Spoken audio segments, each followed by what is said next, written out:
Welcome to my smart rooftop garden. বন্ধুসকল আজি মই দেখাবলৈ ওলাইছোঁ মোৰ ছাদ বাগানত থকা বিভিন্ন প্ৰজাতিৰ মাল্টা খেতি। চাওক এইবিলাক এয়া হ'ল মিশৰীয় ইয়েলো মাল্টা। এই প্ৰজাতিৰ মাল্টা যথেষ্ট দামী।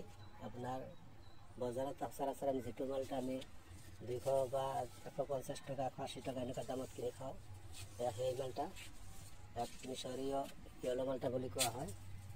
আৰু এইটো দুটা প্ৰজাতি আছে, এটা আছে আপোনাৰ আফ্ৰিকান ইয়েলো মাল্টা আৰু এটা হ'ল মিশৰীয় ইয়েলো মাল্টা। দুটা মাল্টা একে আকৃতিৰ, একে চেহেৰাৰে, সোৱাদৰ একেই, কিন্তু জাতৰ অলপ পাৰ্থক্য আছে আৰু চাইজৰ অলপ কম বেছি হয়, আকাৰৰ অলপ কম বেছি হয়, কিন্তু খোৱাৰ ক্ষেত্ৰত কিন্তু দুটা একেই মিঠা আৰু যথেষ্ট সোৱাদো হয়। এতিয়া চাওক এইবোৰ গছ আটাইকেইটা মিশৰী আৰু আফ্ৰিকান ইয়েলো মাল্টা।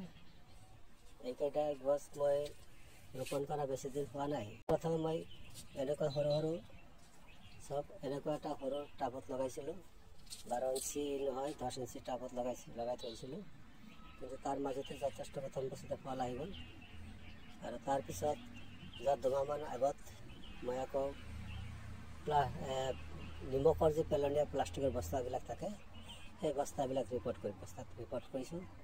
আৰু চাওক তাৰ মাজতে কেনেকুৱা ধুনীয়া ফলবোৰ লাগি আছে।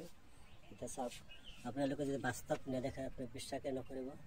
বহুতে এআই ভিডিঅ' বুলিও ক'ব পাৰে, কিন্তু এআই নহয়, এয়া বাস্তৱ মোৰ ছাদ বাগান থকা গছৰ ফলহে। এতিয়া চাওক, আপোনালোকে ইচ্ছা কৰিলে এনেকুৱা ফলৰ খেতি আপোনালোকে নিজৰ ঘৰত বা ছাদ বাগিচাত কৰি খাব পাৰে, কোনো প্ৰব্লেম নাই।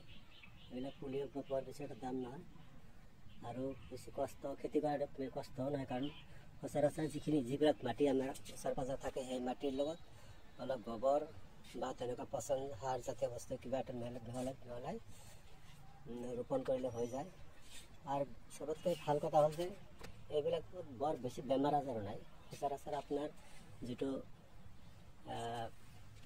পোকা লাগে, সৰু সুৰা পোকা চোকাবিলাক লাগে, এইবিলাক হয়তো অলপ দমন কৰা পেষ্টিচাইড বা নহ'লে আপোনাৰ নিমৰ তেল এনেকুৱা বস্তু ঘৰুৱা উপায়, নাইবা আমাৰ ঘৰুৱা আছে যিবিলাক ঘৰুৱা বস্তু ব্যৱহাৰ কৰা যায়।